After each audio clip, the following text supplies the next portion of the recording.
Because Olivier does not have a monopoly of facts.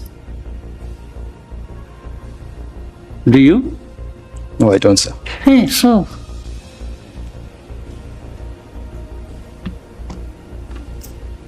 why would you behave in exchange as if you own the facts? na Albert wagusapotingaga bimwe uranamubaza akavuga ati nabyibagiwe, ati ntabwo numva mbizi. Ubwo se what is the argument?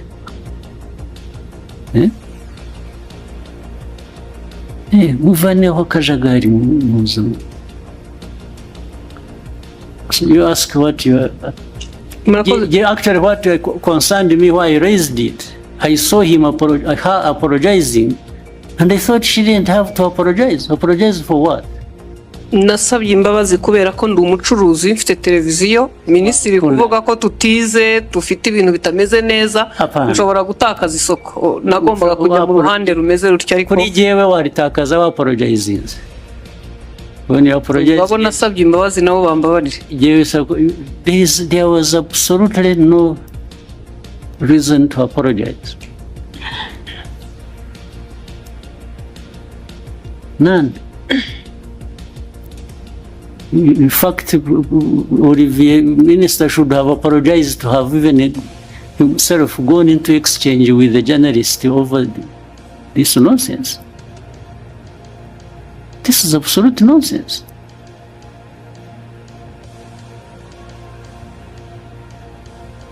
Okay, go ahead. Rwanda, Nduhungirehe humilié par Kagame aujourd'hui pendant sa conférence de presse. Bienvenue sur SkyZ+243, votre chaîne d'information. Nous vous invitons à aimer, commenter et partager cette vidéo afin d'accroître sa visibilité et de permettre au plus grand nombre de suivre l'évolution de l'actualité en République démocratique du Congo et ailleurs. La conférence de presse de Paul Kagame, tenue le 24 août au Kigali Convention Center, a donné lieu à une séquence particulièrement commentée autour du ministre rwandais des Affaires étrangères, Olivier Nduhungirehe, et de la journaliste Scovia Umutesi. Selon les traductions des propos de Kagame qui circulent, le président rwandais aurait estimé que la journaliste n'avait aucune raison de présenter des excuses et que son ministre aurait plutôt dû s'excuser pour la manière dont il avait géré son échange avec les journalistes. Au-delà de l'incident, cette séquence mérite d'être analysée politiquement. Une humiliation publique qui en dit long sur le système Kagame. Dans un régime fortement centralisé autour de son président, la parole de Kagame constitue un signal politique majeur. Lorsqu'un président désavoue publiquement un ministre, le message ne concerne pas seulement une dispute avec une journaliste. Il rappelle également à l'ensemble de l'appareil gouvernemental où se trouve l'autorité ultime. Nduhungirehe est devenu, depuis l'intensification de la crise avec la RDC, l'un des principaux visages internationaux du gouvernement rwandais. Il intervient régulièrement dans les débats diplomatiques, défend la position de Kigali et répond aux critiques venues de Kinshasa et de la communauté internationale. Cette visibilité croissante peut être politiquement utile au régime, mais elle peut aussi devenir une source de vulnérabilité. Dans un système où l'autorité présidentielle domine l'appareil politique, aucun ministre ne peut donner l'impression de construire une influence autonome. Le ministre était-il réellement la cible? Il serait toutefois prématuré d'affirmer que Kagame cherche nécessairement à écarter Nduhungirehe. Une autre lecture est possible. Le président pourrait simplement avoir voulu reprendre le contrôle d'une polémique devenue embarrassante pour son gouvernement. En désavouant son ministre, Kagame peut chercher à envoyer simultanément plusieurs messages. Préserver son image personnelle auprès du public, montrer qu'il reste l'arbitre ultime, empêcher une polémique médiatique de prendre de l'ampleur, rappeler aux responsables gouvernementaux les limites de leur communication publique. Il faut donc distinguer un recadrage politique d'une véritable préparation à une éviction. La question des FDLR reste pourtant centrale. L'autre élément important de la conférence concerne l'argument sécuritaire que Kigali utilise depuis des décennies, la menace représentée par les FDLR. Kagame continue de présenter ce mouvement comme l'un des principaux problèmes sécuritaires auxquels le Rwanda est confronté. Mais cette justification soulève une question fondamentale dans le contexte actuel de la guerre dans l'Est de la RDC. Si la présence des FDLR constitue la principale menace invoquée par Kigali, comment expliquer que les zones identifiées comme abritant ces combattants soient aujourd'hui liées au territoire contrôlé ou disputé par l'AFC M23?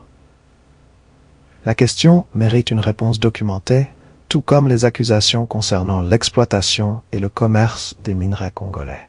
Il faut cependant éviter de transformer une interrogation politique en conclusion automatique.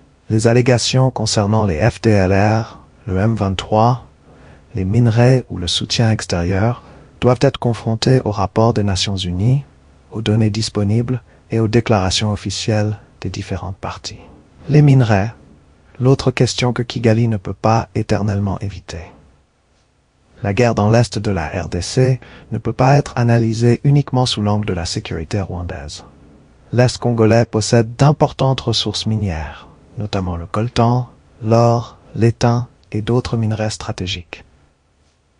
Les accusations selon lesquelles les réseaux liés au conflit bénéficieraient du commerce de ces ressources constituent donc une question majeure.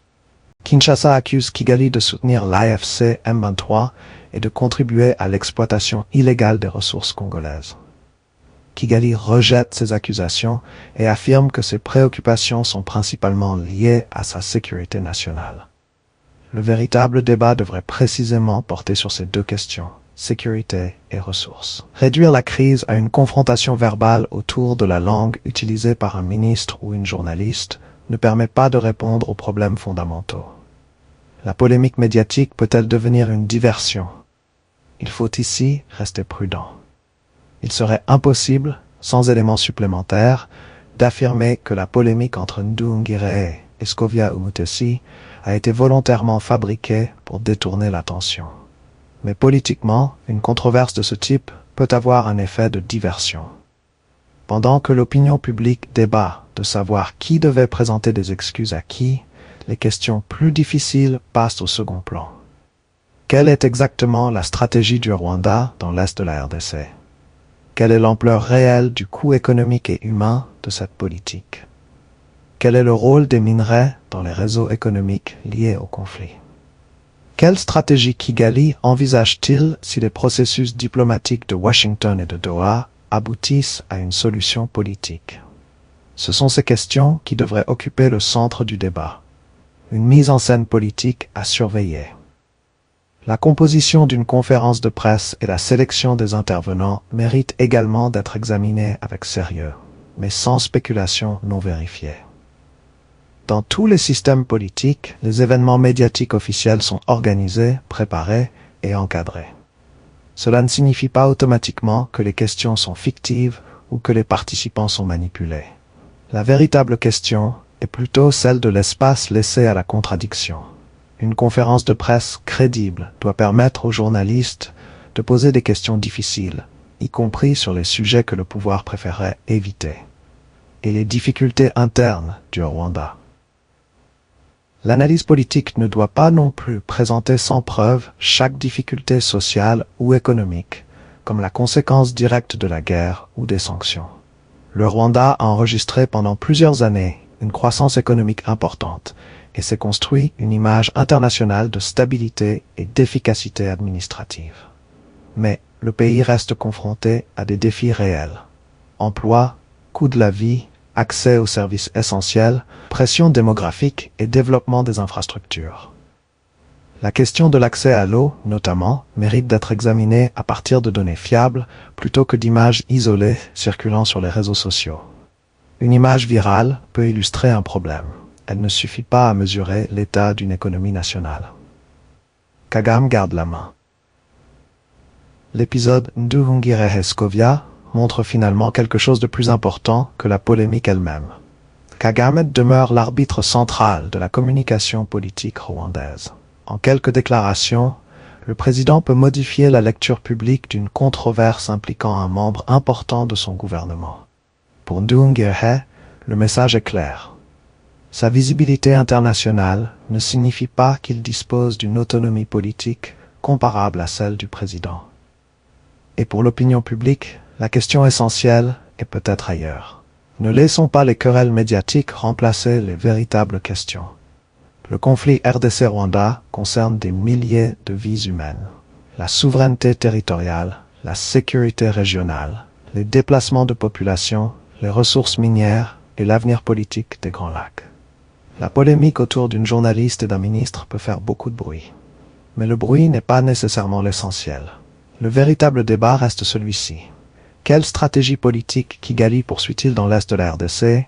Quelle garantie peut-il apporter sur la sécurité régionale? Et quelle solution durable peut mettre fin à un conflit qui dure depuis des décennies? C'en est terminé pour ce sujet. Nous vous invitons à aimer cette vidéo et à vous abonner et activer la cloche de notification afin de ne manquer aucune de nos analyses et réflexions consacrées à la situation en République démocratique du Congo et partout dans le monde. Souvenons-nous qu'il ne faut jamais trahir, car nous n'avons qu'un seul pays. Nous vous remercions, avec un profond sens du patriotisme, pour votre attention.